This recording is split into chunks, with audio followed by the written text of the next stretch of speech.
Bantu like, comment, subscribe, dan aktifkan lonceng notifikasinya. Pemberhentian.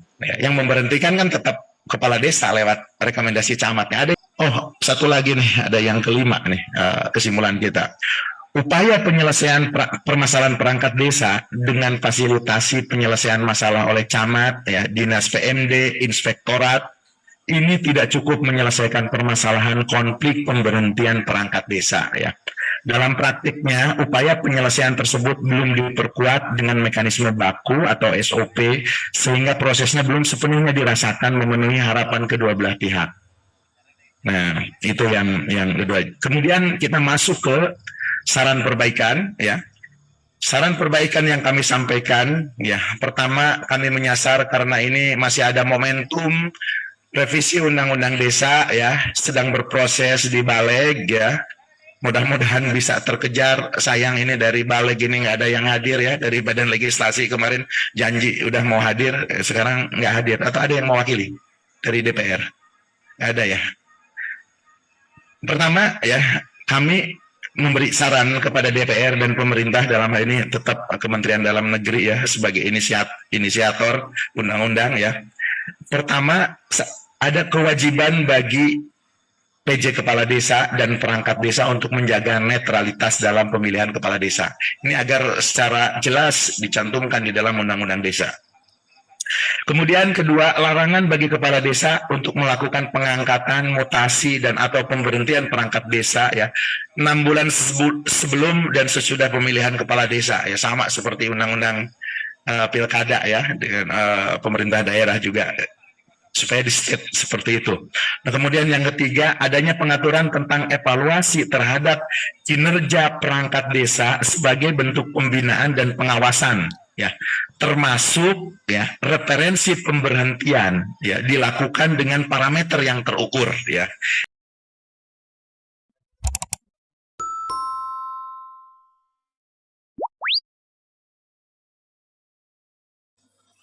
Assalamualaikum warahmatullahi wabarakatuh.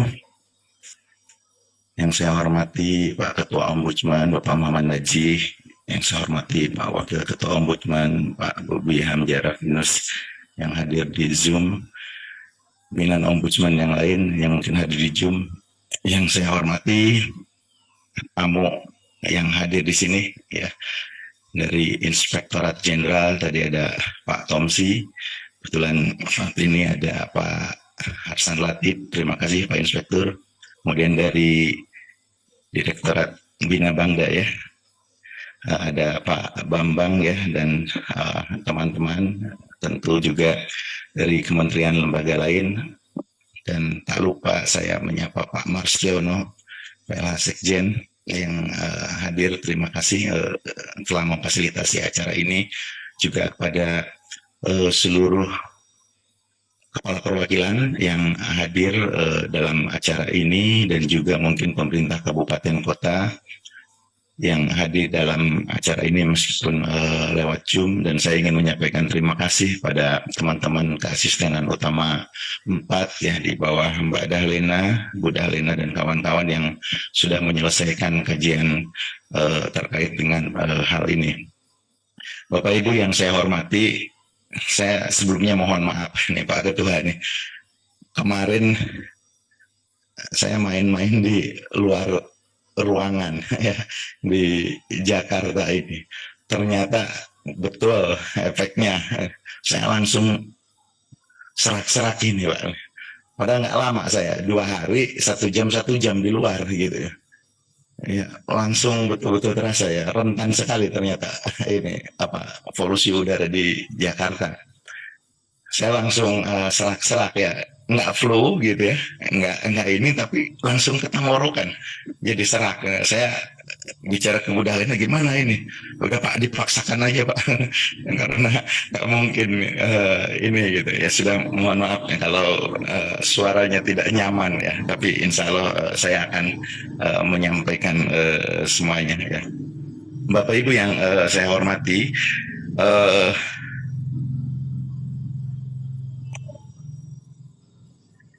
ya, terkait dengan apa kajian yang dilakukan oleh Asistenan 4, ya, terkait dengan pemerintahan desa ini, memang dimulai dari beberapa latar belakang ya, yang diantaranya tadi sudah disampaikan oleh Pak Ketua.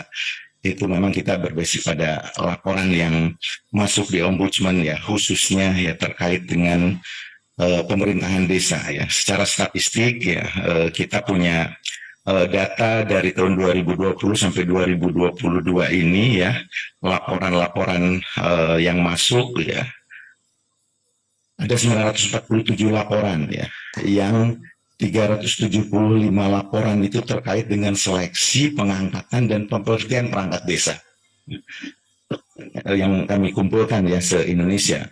Kemudian 258 laporan ini terkait dengan pelayanan desa memang. Nah, kemudian 145 laporan terkait dengan dana desa ya. 92 laporan terkait dengan Pilkades, 77 laporan terkait dengan pengelolaan desa ya. Nah, ini tren peningkatan laporan masyarakat terkait permasalahan desa ini juga cukup ya naik ya dari tahun ke tahun gitu ya.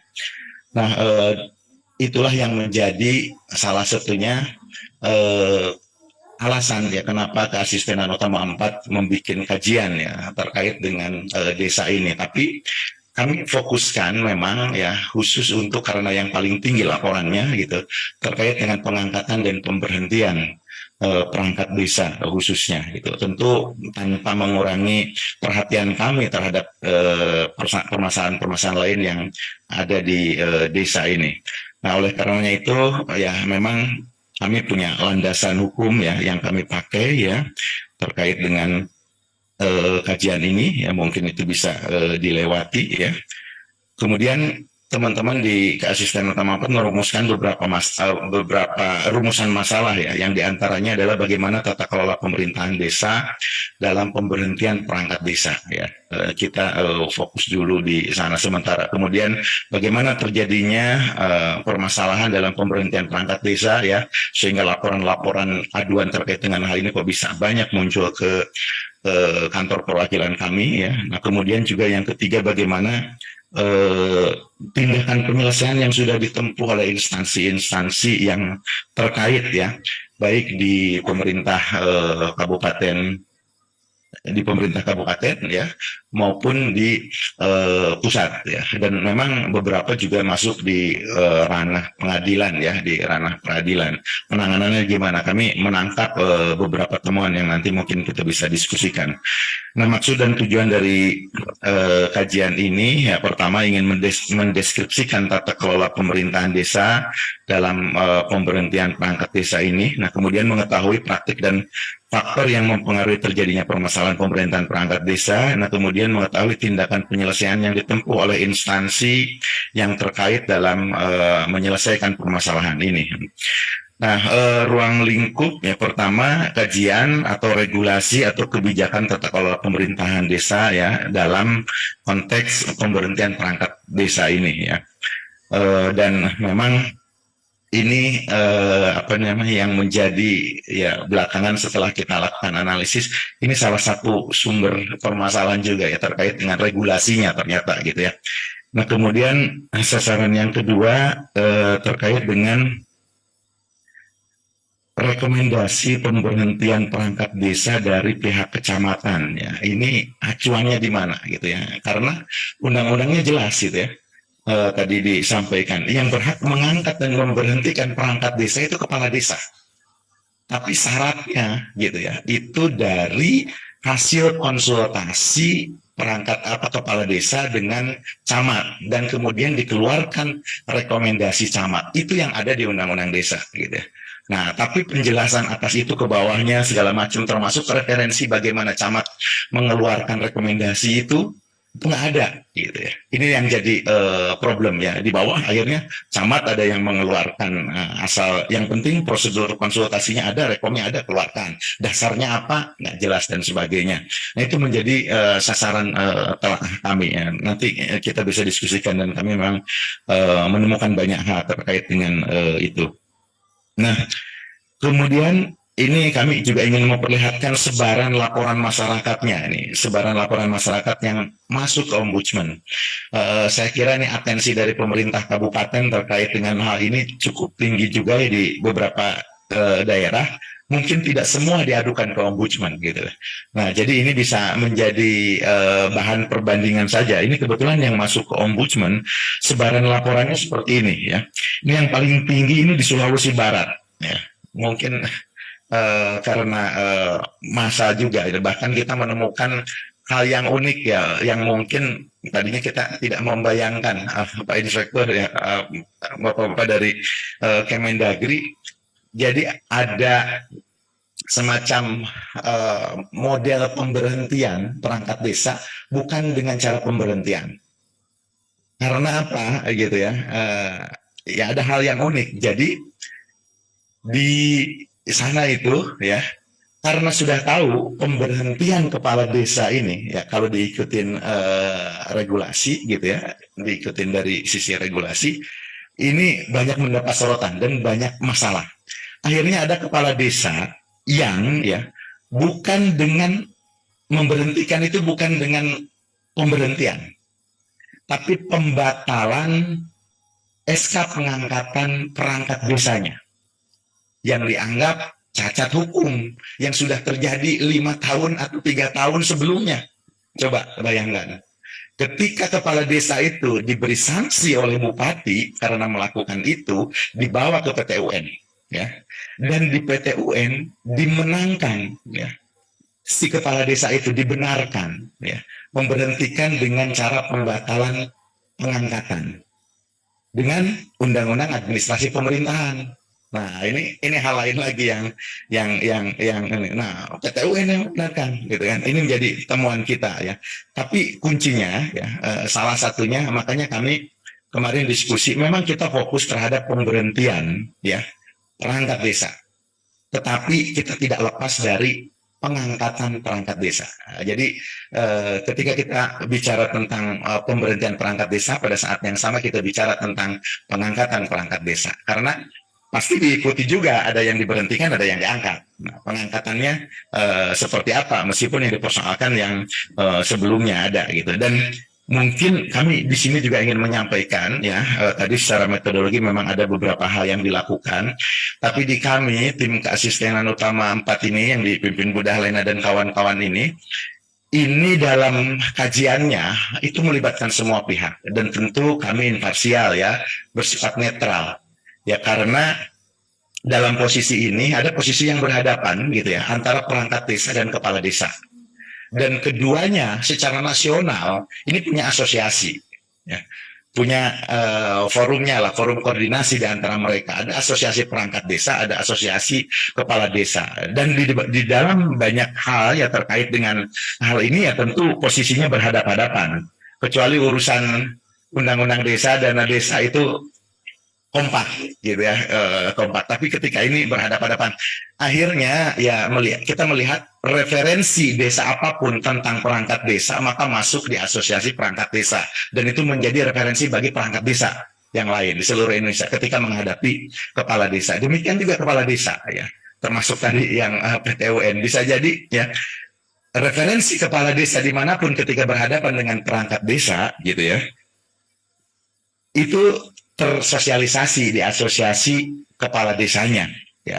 Nah, dari sisi inilah ya, ombudsman kami mengambil posisi ya, kami netral ya, mendapatkan masukan ya, mendapatkan informasi dari kedua belah pihak ya, baik dari perangkat desa maupun kepala desa ya, secara apa namanya, secara keorganisasian ya, kita libatkan semua.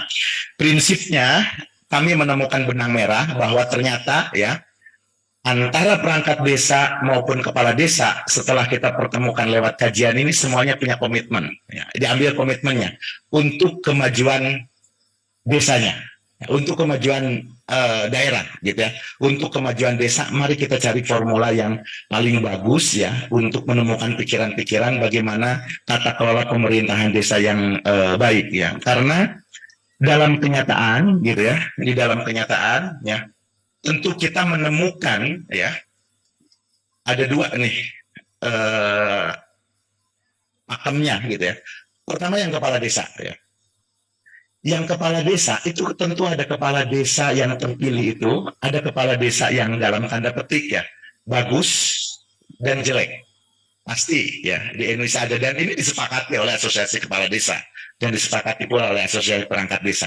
Ada kepala desa terpilih yang bagus dan ada kepala desa yang terpilih yang jelek. Di sisi lain, kita berhadapan dengan perangkat desa yang tersedia, ya, yang sudah jadi perangkat desa. Ada perangkat desa yang bagus, ada perangkat desa yang jelek.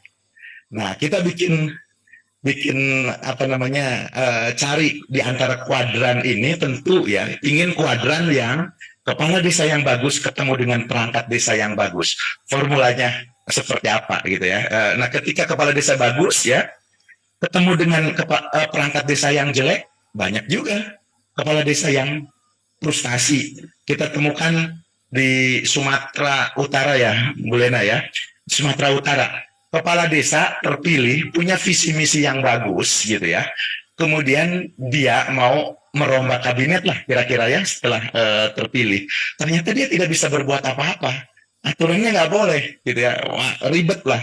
Dia frustasi. 2 bulan jadi kepala desa mundur. Ya.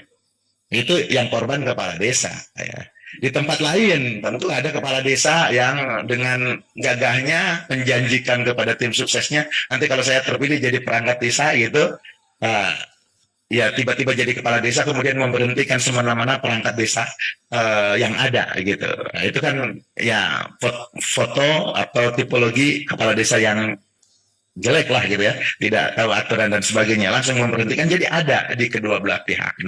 Demikian juga ya akhirnya di antara perangkat desa sama kepala desa kita menemukan hal lain ya. Mereka ini ya berinteraksi dengan camat dan bupati dan dinas pemberdayaan. Ini variasi juga gitu kan. Nah, belum lagi bupati yang pendukungnya dari kalangan perangkat desa atau pendukungnya dari kalangan kepala desa, ya beda lagi, menjadi bervariasi. Ya. Persoalan-persoalan ini menambah kompleks ya. Tentu faktor atau kasus pemerintahan kepala desa ini bukan menjadi hal yang sederhana akhirnya ya, karena melibatkan banyak pihak gitu. Nah, kami ingin lanjutkan ya terkait dengan statistik terjadinya pemerintahan perangkat desa ini. Ada di 61 kabupaten yang terekam di kita, 314 desa, kemudian melibatkan 547 perangkat. Ya, ini yang lapor ke Ombudsman ya. Dan di antaranya itu memang yang tertinggi di Gorontalo ya, sampai 176 perangkat desa. Dan kebetulan ini mungkin bisa menjadi studi kasus bareng ya antara Ombudsman dengan Kemendagri nanti ya, karena ada hal-hal yang ketika kita selesaikan, ini kompleksitasnya bagus nih untuk penyelesaian secara nasional nanti gitu ya, mungkin nanti di akhir kita sampaikan. Nah, kemudian lokasi pengambilan data yang dilakukan oleh teman-teman di tim 4 ya bisa dilihat ini ya, diantaranya teman-teman terjun ke Kabupaten Mempawah ya, Pariaman, kemudian Kabupaten Serang, Kabupaten Demak, ke Batanghari, ke Karawang, ke Lampung Selatan, ke Kabupaten Bandung, ke Kabupaten Ciamis, Kabupaten Goa, ke Kabupaten Banjar, ya, ke Sulawesi. Saya kira ini kurang lengkap nih. Beberapa kita turun di Sulawesi juga, Sumatera Utara juga ya, teman-teman di sana. Saya kira lebih, dan bahkan ada yang dikumpulkan di provinsi. Jadi saya sendiri sempat di Sumatera Utara kalau nggak salah ya, seluruh dinas ya, inspektorat, nah kemudian juga beberapa kepala desa dengan asosiasinya se-Sumatera Utara kumpul ya, menyampaikan hal-hal terkait dengan hal ini. Sebetulnya banyaknya mungkin itu tadi yang dilakukan oleh teman-teman tim 4 saja. Nah, selanjutnya mungkin langsung ke halaman 12. Nah, ini kita menemukan data pokok laporan masyarakat mengenai pemberhentian perangkat desa nih. Ini pemetaan masalahnya, pemberhentian perangkat desa tanpa konsultasi dan rekomendasi camat ya, yang menjadi ini. Nah, pokok permasalahannya, beberapa permasalahan dilaporkan masyarakat adalah adanya SK pemberhentian yang diterbitkan kepala desa tanpa melalui proses konsultasi dan rekomendasi camat. Nah, ini jelas ya kalau ini melanggar aturan, bukan hanya persepsi terhadap regulasi ya, tapi memang melanggar regulasi. Kemudian yang kedua, pemberhentian perangkat desa terjadi pasca penetapan kepala desa terpilih ya dalam dari hasil pemilihan kepala desa. Salah satu yang dilaporkan kepada ombudsman yaitu seorang sekretaris desa dan kepala dusun diberhentikan secara tiba-tiba setelah kepala desa dilantik. Nah, kemudian pemberhentian perangkat desa berdasarkan rekomendasi camat yang diterbitkan tanpa melalui proses verifikasi dan pertimbangan objektif. Berarti ini referensinya nggak pas. Ini perangkat desa diberhentikan ya, yang menyampaikan kepada ombudsman melalui kuasa hukumnya pada intinya SK pemberhentian dirinya sebagai perangkat desa dilakukan kepala desa setelah terbitnya rekomendasi camat, tapi ya rekomendasinya itu nggak objektif ya, dasarnya apa gitu ya. Nah, kemudian pemberhentian karena hasil evaluasi terhadap perangkat desa. Nah, ini terutama yang terjadi di Gorontalo. Laporan yang diterima dari perangkat desa yang diberhentikan, adanya pemberhentian ya dengan dasar hasil evaluasi kinerja perangkat desa yang menyesuaikan dengan struktur SOTK yang ada di desa yang diterapkan gitu. Nah, ini juga menjadi problem ya, gimana sih kedudukan hasil evaluasi perangkat desa ini dan di mana duduknya hasil evaluasi perangkat desa ini. Nah, itu di antara persoalan yang muncul. Nah, kemudian pemberhentian perangkat desa diawali dengan surat peringatan yang diterbitkan kepala desa tanpa adanya konfirmasi dan teguran lisan terlebih dahulu. Nah, ini juga menjadi persoalan karena di undang-undang tentang desa ternyata pemberhentian perangkat desa ada yang seolah-olah sifatnya tahapan ya. Ada teguran lisan, teguran tertulis, pemberhentian sementara, kemudian baru pemberhentian tetap gitu loh. Tapi tidak diatur ya berat kecilnya pelanggaran ya. Kita bisa saja kan loncat, misalkan dia korupsi, terbukti korupsi, apakah teguran lisan dulu gitu kan. Nah, ini juga yang menjadi hal yang ya ternyata aturan ya menyebabkan praktek di lapangan berbeda. Nah, kemudian ada yang pemerintahan perangkat desa memang melalui tahap teguran ya. Nah, tapi ya yang bersangkutan ini tidak pernah mendapatkan surat peringatan. Itu jadi seolah-olah ini prosedur-prosedur itu dilalui gitu ya. Nah, tentu ya ombudsman atas semua hal ini melakukan pendalaman dan memang pada beberapa kasus setelah kita lakukan pendalaman itu ada hal-hal yang istilahnya mentok, akhirnya ternyata memang ini dari regulasi yang nggak pas gitu ya, keterkaitan antar regulasinya. Nah, hasil telaah kita ya pertama ya ombudsman beberapa temuan ya dari 12 kabupaten yang telah dikumpulkan datanya oleh teman-teman di KU4, terdapat 9 peraturan daerah atau peraturan bupati ya. Peraturan daerah atau peraturan bupati yang mengatur 5 tahapan atau mekanisme yang harus dilalui oleh kepala desa sebelum melakukan pemberhentian perangkat desa ya. Ini yang disesuaikan dengan undang-undang desa. Itu ada di 9 daerah yang kita datangin, 9 daerah yang terhimpun dari 12 daerah yang ada, ternyata ada perda sama perbubnya. Kemudian terdapat 2 peraturan daerah ya atau bupati di sini, peraturan daerah peraturan bupati yang mengatur tahapan mekanisme hanya membutuhkan rekomendasi camat yang harus dilalui oleh kepala desa ya sebelum melakukan pemberhentian. Ini sesuai dengan PP 43 tahun 2015 dan Permendagri 83 tahun 2015. Nah, kemudian terdapat 3 peraturan daerah atau 3 peraturan bupati yang ya menambah tahapan ya, kemudian menambah objektivitas ya, untuk mengukur objektivitas ya dalam pemberhentian perangkat desa dan pembentukan tim verifikasi atas permohonan rekomendasi kepala desa. Nah, ketika ini dibentuk atau dibuat oleh daerah ya, ada banyak persepsi ya. Ada yang menganggap ini tidak sesuai dengan aturan yang di atasnya, dianggap nambahin gitu kan. Nah, ini pakar hukum di kita beda-beda juga ini ternyata gitu kan. Ada yang beranggapan bahwa regulasi yang di atas itu diterjemahkan ke regulasi pelaksananya itu kemudian ke bawah gitu. Ada yang menambahkan gitu ya, dan menambahkan itu dianggap ya sebagai upaya untuk memperjelas. Tapi sebagian ya ketika menjadi konflik ada yang menganggap penambahan regulasi ini tidak sah. karena tidak ada di aturan-aturan yang ada yang di atasnya menambah-nambahkan gitu ya. Ini pakar hukum yang berbeda ya pendapatnya berbeda juga gitu. Nah, tentu nanti di ujung ya kita akan sampai pada kesimpulan harusnya seperti apa. Tapi saya membayangkan begini ya, mungkin ya teman-teman di Kemendagri ya ketika menyusun undang-undang, saya yakin pandangannya begini, Indonesia ini terlalu luas, terlalu heterogen. Gitu. Jadi kalau bikin aturan untuk mengatur ya, seluruh desa yang dengan keragaman seperti itu, kalau sampai detail banget, kaku banget, apalagi hanya dengan satu perspektif gitu ya, itu nggak pas. Ya. Akhirnya bikin regulasi ya untuk seluruh Indonesia ya, yang sifatnya generik gitu ya.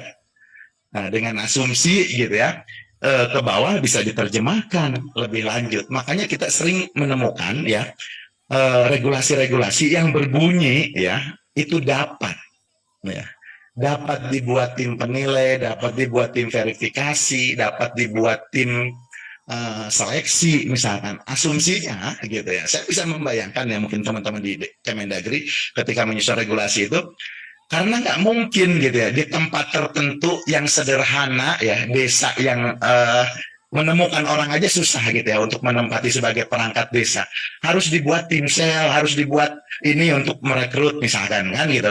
Nah, makanya bahasanya dapat gitu kan ya, untuk yang tidak membutuhkan ya nggak perlu gitu.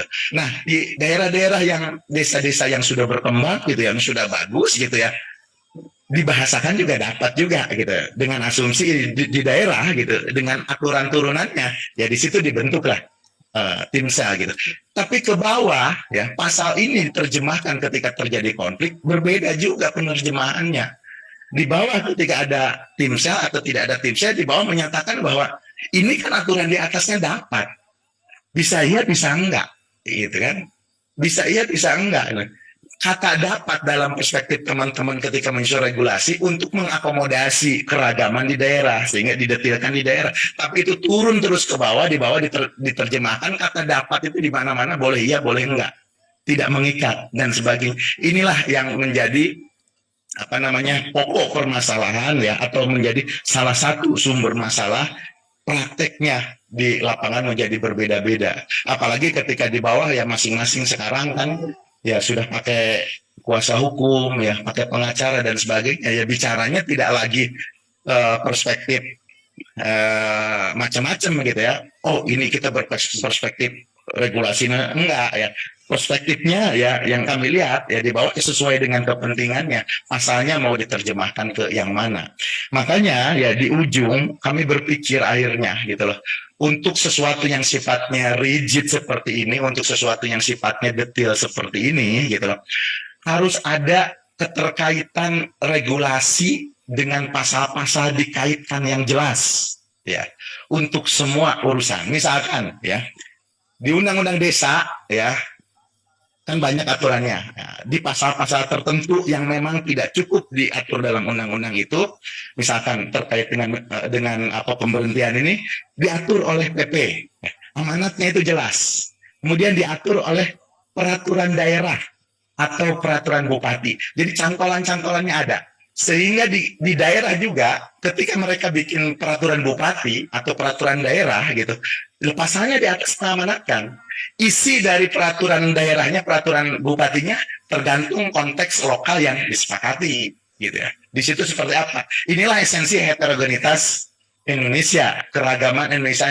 Ketika tidak diamanatkan khusus, tidak dicantol-cantolkan khusus itu, di bawah berdebat. Semua punya pakar hukum yang menafsirkan berbeda-beda sesuai dengan kepentingannya masing-masing. Itulah yang diantaranya kami temukan. Nah, tentu ombudsman kami tidak ingin kasus per kasus gitu ya menyelesaikannya, karena ada beda-beda juga. Nah, makanya kita ingin mungkin ya lewat studi ini kita garis ya sesuatu yang ke belakang. Nah, mungkin kita kembalikan dulu lah gitu ya pada posisi status quo regulasi yang ada, tapi ke depan kita ingin melakukan perbaikan ya regulasi ya, sehingga semua hal yang diterapkan itu tidak ada perdebatan lagi ya. Aturannya ada di mana, termasuk yang di Gorontalo ya. kemarin Pak Ketua menyelesaikan ini karena udah sampai di tim respon gitu ya, di resolusi monitoring. Ternyata di Gorontalo kabupatennya menerjemahkan regulasi yang rigid ini dengan peraturan bupati. Ya. Ada di aturan peraturan bupati menyelipkan terkait dengan evaluasi. Ya. Jadi di sana untuk memberhentikan ya salah satunya ya menyandarkan pada regulasi pada evaluasi yang itu diatur lewat peraturan bupati ya. Nah, ternyata peraturan bupatinya gitu ya. Nah, ini kita sampaikan aja di sini. Peraturan bupatinya tidak didasarkan pada perda. Jadi ada perda, tetapi di perdanya tidak ada evaluasi. Nah, pakar berdebat nih, peraturan bupati ya bikin evaluasi di perdanya nggak ada, gitu. Jadi yang harusnya di perdanya ada dirincikan lewat bupati. Jadi ada pasal yang, nah bupati ya atau perangkatnya menyampaikan perundangan di daerah itu terdiri dari perda sama perbub, ya. Ketika bikin perbub saja, gitu, ada daerah yang merasa firm, ya, boleh kita mengatur sesuatu dengan perbub saja, gitu ya. Nah, ini menjadi perdebatan lagi. Ya, ada yang menafsirkan ya bahwa peraturan perundangan di daerah itu dua, perda sama perbub. Ya, berarti harus komplit dua-duanya. Ada yang seperti itu. Tapi kita ya di daerah juga ada yang ketika bikin program, bikin inovasi program supaya ada payung hukumnya sebelum diperdakan, sebelum jadi perda pakai payung perbub dulu, gitu kan? Nanti supaya lebih kuat ditingkatkan menjadi perda. Sehingga ada dua-duanya. Jadi perdebatan itu ada juga. Tapi untuk urusan yang sedetil pemberhentian perangkat desa ini ya karena bukan terkait dengan terobosan-terobosan ini sesuatu yang reguler ya, regulasi yang reguler. Kami melihat ya ternyata peraturan perundangan di daerah untuk urusan ini memang harus cantol menyantol mulai dari undang-undang ke PP, kemudian ada sifatnya pedoman-pedoman lewat Permendagri ya. Dari PP itu loncat ke Perda, tapi pedomannya di Permendagri, di Perdanya ada, di peraturan bupatinya ada, cantolan-cantolannya diperjelas. Nah, yang ke depan tentu itu yang kita inginkan gitu ya. Nah, kemudian memang banyak faktor ya yang menjadikan kasus ini menjadi konflik ya. Ada faktor internal, ada faktor eksternal ya. Faktor internal ya diantaranya netralitas Wilkades, kompetensi ya kemudian kepatuhan terhadap hukum peraturan perundang-undangan, kemudian juga indikator evaluasi kinerja perangkat desanya, kemudian perspektif otonomi daerahnya, macam-macam lah. Kemudian faktor eksternal ya Wilkades itu sendiri, kemudian aspirasi masyarakat, belum optimalnya pengawasan dan pembinaan ya, kemudian tidak diaturnya sanksi administratif ya dan tahapan-tahapan itu secara jelas ya, kemudian belum terdapatnya peraturan pelaksana ya terkait dengan penerbitan rekomendasi camat dan sebagainya. Nah, kemudian saya kira terkait dengan tindakan penyelesaian permasalahan pemberhentian perangkat desa, ya ini ada beberapa contoh di Kabupaten Pasaman Barat, ya kemudian Kabupaten Banjar, Lampung Selatan, ya nanti mungkin bisa kita pelajari ya. Saya ingin langsung pada kesimpulan, ya. Dari kajian ini, teman-teman di tim ya menyampaikan kesimpulan pertama ya. Pemberhentian perangkat desa terjadi hampir di seluruh daerah. Ya. Tidak adanya mekanisme yang jelas dan indikator yang terukur terkait dengan pengangkatan dan pemberhentian perangkat desa yang seharusnya termuat dalam peraturan perundang-undangan secara berjenjang dan terkait satu dengan lainnya. Ya. Ini yang tidak lepas. Jadi peraturan yang berjenjang dan terkait satu dengan lainnya. Nah itu poin yang pertama. Poin yang kedua, tata kelola pemerintahan desa dalam hal pengangkatan dan pemberhentian perangkat desa itu memang diatur dalam Undang-Undang Desa dan peraturan pelaksanaannya. Dalam hal pemberhentian perangkat desa terdapat perbedaan antara Undang-Undang Desa dan peraturan pemerintah pelaksananya dan Permendagri. Hal ini menjadikan adanya variasi peraturan perundangan di tingkat daerah yang terjadi perbedaan praktek tahapan proses pemberhentian perangkat desa. Ya. tadi yang beda-beda di bawah itu. Kemudian yang ketiga, amanat kewenangan pengangkatan dan pemberhentian perangkat desa dalam Undang-Undang Desa udah jelas menjadi kewenangan kepala desa. Namun disyaratkan adanya konsultasi dan rekomendasi. Ini yang saling terkait. Tetapi dalam pelaksanaannya ya, materi konsultasi dan rekomendasi camat tidak dijelaskan referensinya. Ini dari mana? Sehingga ada yang berimprovisasi ya dari hasil evaluasi dan sebagainya. Nah, kemudian juga ada yang berimprovisasi. Memang kalau pelanggaran-pelanggaran mungkin kalau sudah terbukti itu jadi referensi gitu ya. Nah, tapi sekali lagi tahapannya ternyata beda. Untuk mereka yang melanggar ya, misalkan udah terbukti korupsi lah katakanlah gitu, maka memang harus lewat peringatan lisan, peringatan dan sebagainya. Itu kan, nah itu nggak diatur. Nah, disinilah yang menjadi catatan di poin nomor 3. Nah, kemudian poin nomor 4, adanya aturan tentang pelanggaran atas larangan bagi perangkat desa sesuai dengan Undang-Undang Desa serta aturan pasal 5 ayat 3 huruf D Permendagri nomor 83 tahun 2015 tentang pengangkatan dan pemberhentian perangkat desa menyatakan bahwa perangkat desa diberhentikan karena tidak lagi memenuhi persyaratan sebagai perangkat desa. Ini memunculkan praktek yang berbeda. Yang dimaksud persyaratan perangkat desa itu seperti apa? Ya. Ada yang mengembalikan tentang persyaratan pengangkatan gitu ya. Tapi ada yang memunculkan persyaratan perangkat desa itu ya harus dilihat dia kompetensinya ya. Karena bisa jadi kompetensinya menurun dan sebagainya sehingga ada yang menerapkan evaluasi. Ya, kemudian dari hasil evaluasi memberhentikan. Nah, saya ingin menyoroti yang nomor 4 ini. Perangkat desa dia boleh jadi perangkat desa itu umur 20 sampai 42 ya batasnya. Kemudian mereka mengabdi sampai umur 60 tahun. Di sini masalah statusnya gitu ya, menjadi perdebatan ya. Dari asosiasi perangkat desa sendiri, kami ini pegawai apa gitu. Ketika mengajukan nomor induk saja ya, nomor induk perangkat desa dan sebagainya, itu ternyata tidak disetujui ya. Ada banyak perdebatan karena ya kita tahu ya di Kementerian Pan RB atau kita semua gitu, jangankan urusi perangkat desa, ngurusi K2 K3 aja nggak selesai statusnya, apalagi ditambah perangkat desa ini mau diletakkan di mana ya status kepegawaiannya. Ini jadi problem. Di sisi lain ya usia mereka ketika mengabdi taruhlah umur yang terakhir 42 sampai 60. Kalau tidak ada kesalahan, tidak ada pelanggaran, ya sebenarnya itu nggak bisa diberhentikan. Umur 20 sampai 60 apalagi, gitu ya. Lebih panjang. Mereka bukan PNS. Di sistem PNS saja, gitu ya. Ada sejumlah kerijitan-kerijitan terkait dengan aturan ini gimana ini? Nah, tadi kalau ketemunya perangkat yang bagus dari awal sampai akhir ya bagus. Tapi kalau ketemu perangkat yang nggak bagus, yang jelek, ya 20 tahun ya memelihara perangkat yang jelek nggak bisa diapa-apain. Ya, harus ada regulasi tentang ini. Makanya ada beberapa daerah yang bikin evaluasi. Ternyata evaluasi ya sebagian juga menyalahkan. Nggak bisa. Evaluasi yang dilakukan oleh pemerintah daerah itu konteksnya hanya konteks pengawasan dan pembinaan katanya. Bukan sampai pada pemberhentian. Ini perdebatan juga.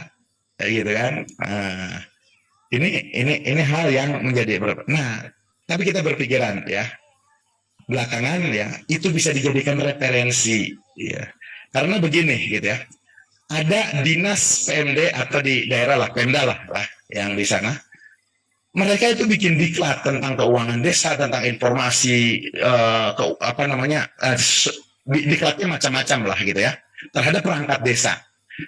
Ketika mereka sudah dilakukan upaya pembinaan diklat-diklat itu tiba-tiba ada kepala desa yang dilantik baru kemudian memberhentikan. Investasi dinas melayang gitu kalau dibiarkan gitu ya. Mereka udah tapi ada juga gitu ya perangkat desa yang memang sudah dilakukan upaya pembinaan berulang kali sampai 4 kali diklat nggak bisa. Ini juga jadi masalah. Itulah dilemanya gitu.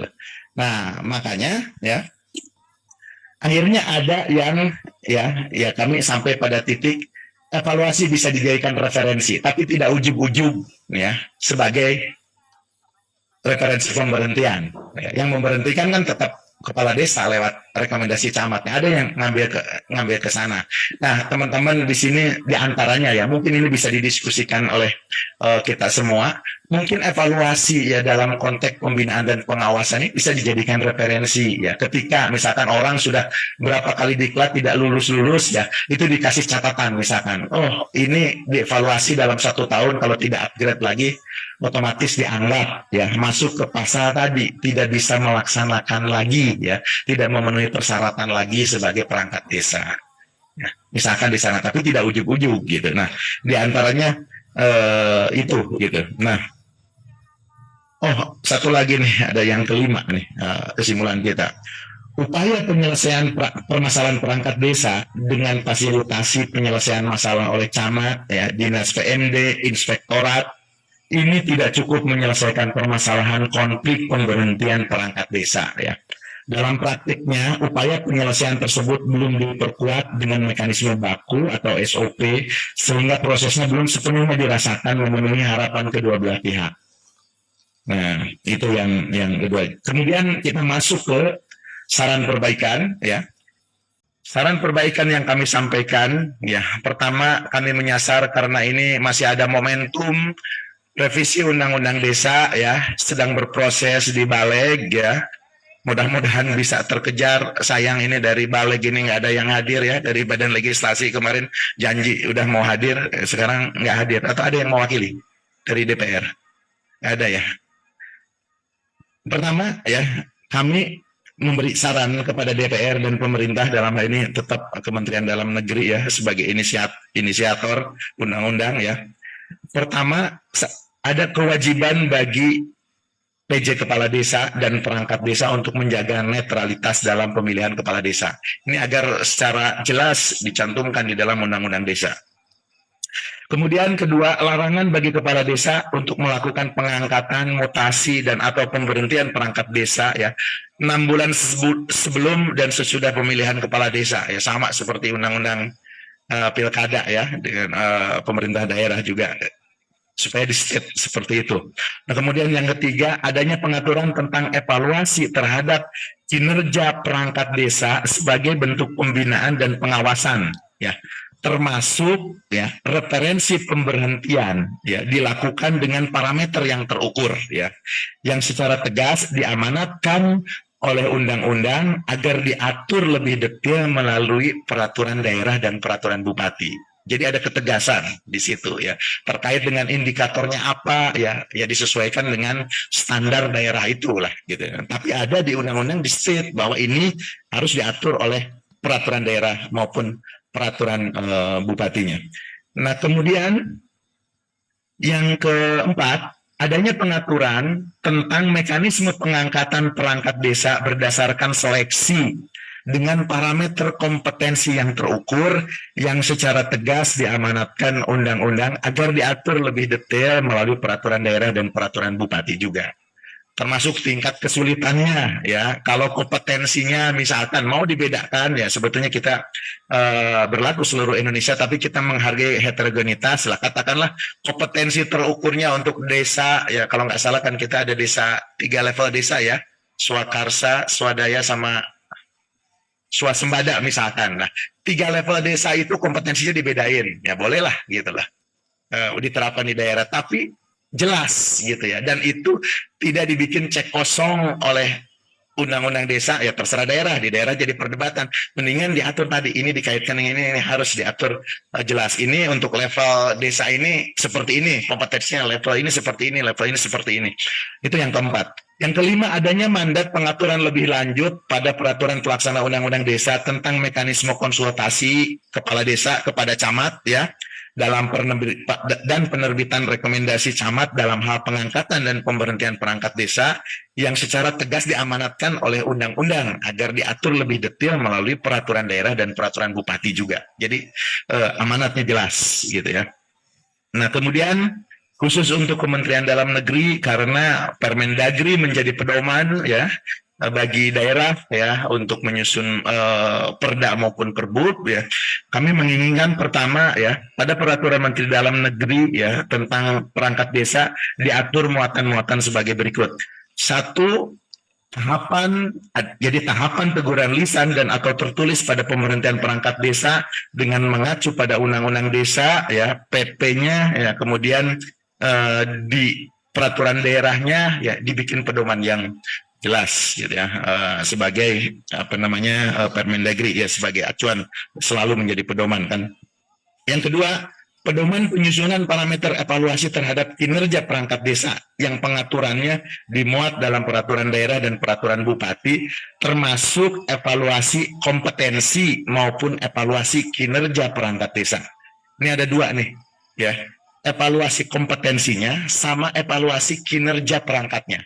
Ini yang sifatnya, kalau kompetensi ya mungkin berkalanya tahunan lah, atau ya tergantung gitu ya, berkalanya seperti apa, tapi jangka panjang. Tapi yang evaluasi kinerja perangkat, nah karena di daerah ini banyak yang berinisiatif untuk menentukan bagaimana perangkat desa bekerja. Ada yang bikin kontrak kerja, ada yang bikin fakta integritas dan sebagainya. Jadi kepala desa ya ketika mau memberhentikan, patokannya kontrak kerja itu. Nah, tapi kan berbeda nih tiap daerah. Ada daerah yang menerapkan fingerprint absensi sidik jari ya untuk perangkat desanya. Nah, di beberapa desa ya ada yang nurut, ada yang protes. Ini di undang-undangnya nggak ada gitu kan. Bahkan perangkat desa itu kerjanya gitu ya 24 jam gitu ya.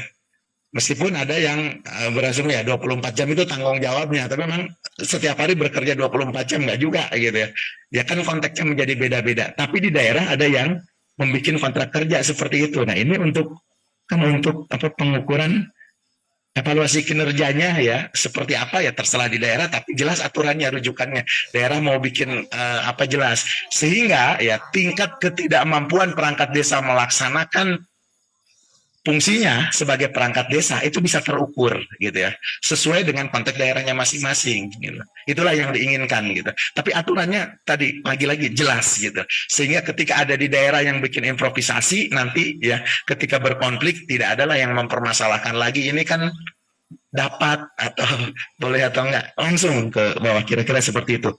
Nah, kemudian C-nya, pedoman atau penunjuk teknis mekanisme konsultasi kepala desa kepada camat ya, dan penerbitan rekomendasi camatnya dalam hal pengangkatan dan penghentian perangkat desa yang lagi-lagi agar dimuat ya, diperjelas, dimuat di dalam peraturan daerah dan peraturan bupati.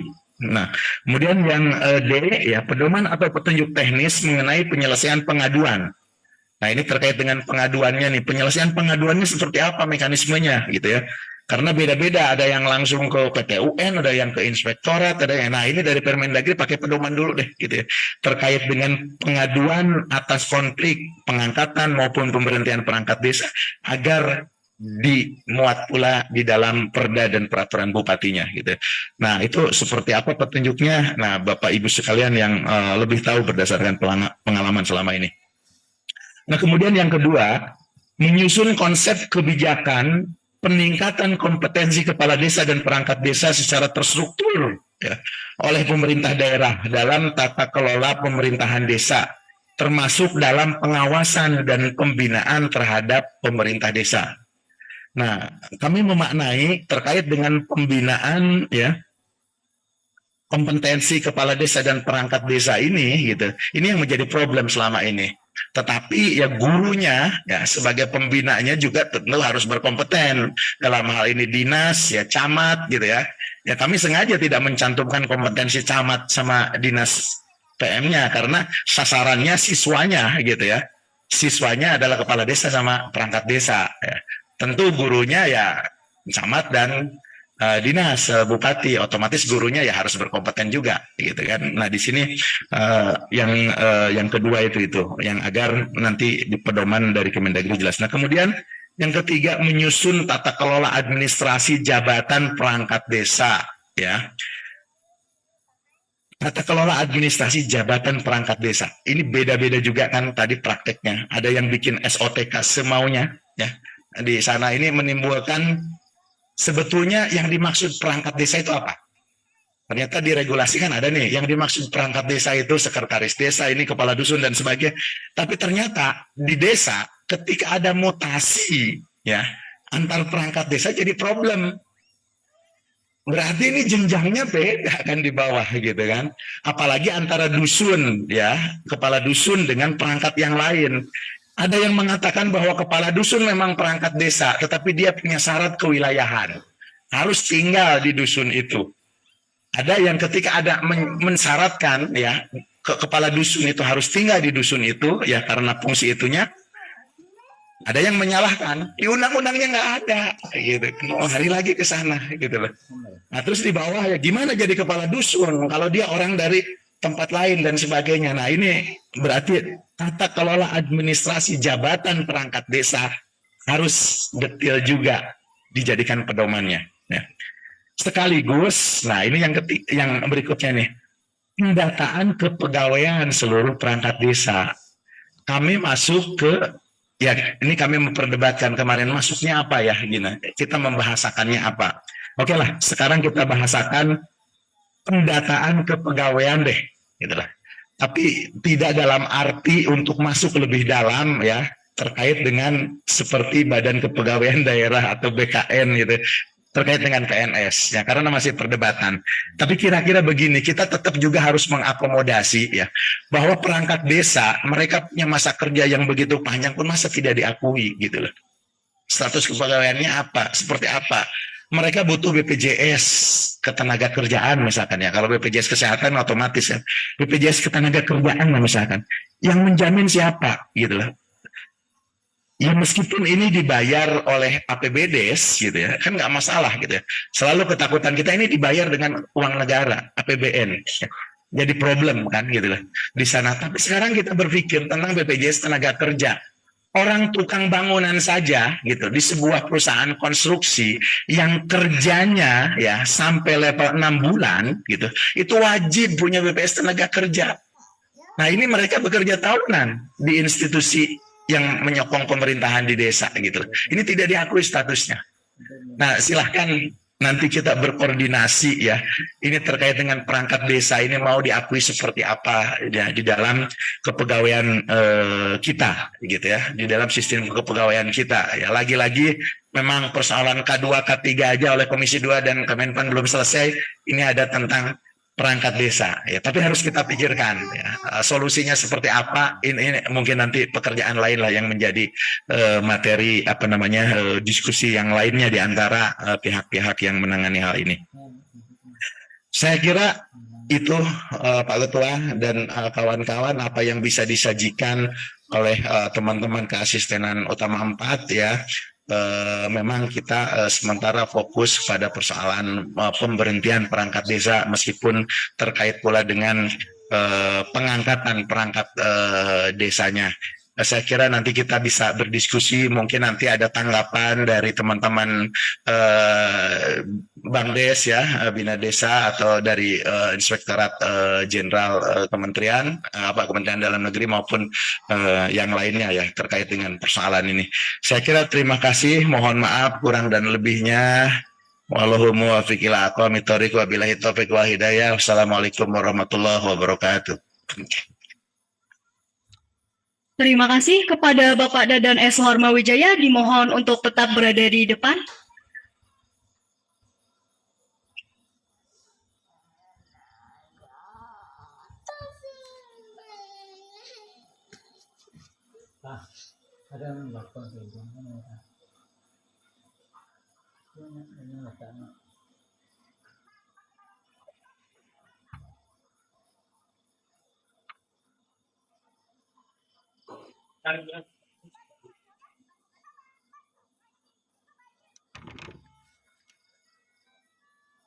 Acara selanjutnya, penandatanganan berita acara serah terima dan penyerahan hasil kajian cepat rapid assessment oleh Ombudsman Republik Indonesia kepada Kementerian Dalam Negeri Republik Indonesia. Untuk itu, kami mengundang yang terhormat Kepala Keasistenan Utama 4 Ombudsman Republik Indonesia, serta Menteri Dalam Negeri Republik Indonesia atau yang mewakili, silahkan untuk mengambil tempat. Oke, boleh. Pak Dirjen, silahkan.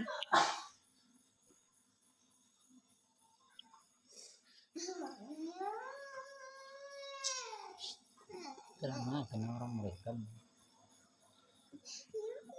cari.